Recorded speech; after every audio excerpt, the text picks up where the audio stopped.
Hello friends, ఏపీకి సంబంధించిన చాలా ముఖ్యమైన అప్డేట్ ఇది.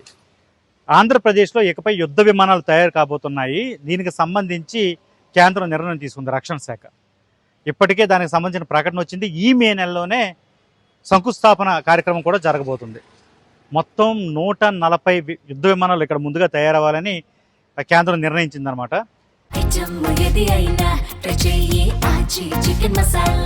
చికెన్ మసాలా దీంట్లో 2027 నాటికి ఫస్ట్ యుద్ధ విమానం రెడీ అయిపోతుంది. 2028కి అది ఆకాశంలోకి వెళ్ళడం, దాని ట్రయల్ రన్స్ అవన్నీ కూడా పూర్తయిపోతాయి అనమాట.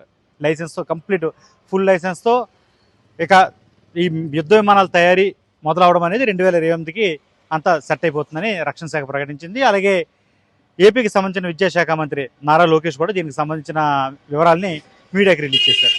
చాలా ఇంపార్టెంట్ అప్డేట్ ఇది. ఎందుకంటే ఇప్పటికే ఏపీలో వైజాగ్ అనేది ఈస్టర్న్ నేవల్ కమాండ్, అంటే నేవీకి సంబంధించిన చాలా ముఖ్యమైన హెడ్ క్వార్టర్గా ఉంది. తెలుగు రాష్ట్రాలను కూడా పరిగణలో తీసుకుంటే హైదరాబాద్, సికింద్రాబాద్లో అక్కడ ఉన్న కంటోన్మెంట్ ఏరియా అదంతా కూడా ఆర్మీకి చాలా, అలాగే ఎయిర్ ఫోర్స్ కూడా చాలా ఇంపార్టెంట్ బేస్ అది. ఇప్పుడు మరొక తెలుగు ప్రాంతం పుట్టపర్తి యుద్ధ విమానాల తయారీకి ఏకంగా వేదిక కాబోతుంది. దీనికి సంబంధించిన అన్ని కార్యక్రమాలు, అంటే ఏవైతే అఫీషియల్ డాక్యుమెంట్స్ అవి ఉంటాయో అవన్నీ కూడా పూర్తయిపోయాయి. Advanced medium combat aircraft అంటారు దీన్ని, అంటే AMCA అనమాట. కాస్త మీడియం సైజులో ఉండి చాలా అడ్వాన్స్డ్గా టెక్నికల్గా కావచ్చు, కంబాట్ అంటే యుద్ధం చేసే విధానాల్లో కావచ్చు, అది మోసుకెళ్ళే బాంబులు కావచ్చు, లేకపోతే దానికి సంబంధించిన యుద్ధ పరికరాలు కావచ్చు, వీటన్నిటికి సంబంధించి మోస్ట్ అడ్వాన్స్డ్ వెపనరీ అంతా అందులో ఉంటుంది. మీడియం సైజులో ఉండడం వల్ల దాన్ని రన్ చేయడం, అలాగే పైలట్లు గాల్లోకి దాన్ని తీసుకువెళ్ళడం కూడా చాలా ఈజీగా ఉంటుంది పెద్ద విమానాలతో పోలిస్తే. అలాగే చిన్నగా, అంటే మీడియం సైజులో ఉంటుంది, శక్తివంతంగా ఉంటాయి యుద్ధ విమానాలని రక్షణ శాఖ చెప్తుంది. దీనికి సంబంధించి 600 ఎకరాల భూమి అయితే కావాల్సి ఉంది. తొలి దశలో ఒక 150 ఎకరాలు ఇస్తున్నారు పుట్టపర్తి వద్ద DRDOకి. తదుపరి అంటే రెండో దశలో మిగిలిన ఆ భూమి కూడా ఇచ్చి మొత్తం 600 ఎకరాలు ఏవైతే ఉన్నాయో వాటిని కేటాయిస్తారనమాట.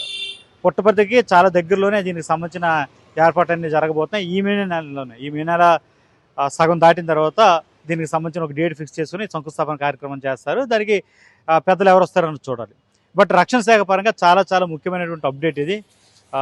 దేశం అలాగే చుట్టుపక్కల దేశాలతో ఉన్న పరిస్థితిని దృష్టిలో పెట్టుకుని రక్షణ శాఖ పరంగా చాలా కీలకమైన స్టెప్స్ తీసుకుంటుంది కేంద్రం. అలాంటి వాటికి ఇప్పుడు ఏపీ చాలా వేదిక కాబోతుంది అనమాట. ఏపీలో అంటే రాయలసీమ అంటే ఇంతవరకు మనకు గుర్తొచ్చే వేరే అంశం. చరిత్ర చాలా గొప్పగా ఉంటుంది, రతనాల సీమగా పేరుంది. తర్వాత కాలంలో అక్కడంతా ఫ్యాక్షనిజం, ఈ ముఠా గొడవలు, వర్గపోరు, రాజకీయాలు, అన్నెసరీ రాజకీయాలు ఇవన్నీ కూడా ఎక్కువైపోయినట్టు పేరు పొందింది రాయలసీమ అనేది. ఇప్పుడు అది ఉన్న ఆ ల్యాండ్ని ఎలా ఉపయోగించుకోవాలనే దాని మీద కొత్త పద్ధతులు తీసుకొస్తున్నారు, కొత్త ప్రాజెక్టులు తీసుకొస్తున్నారు. ఆల్రెడీ మనం అక్కడ కియా ప్రాజెక్ట్స్ అది కూడా చూసాము.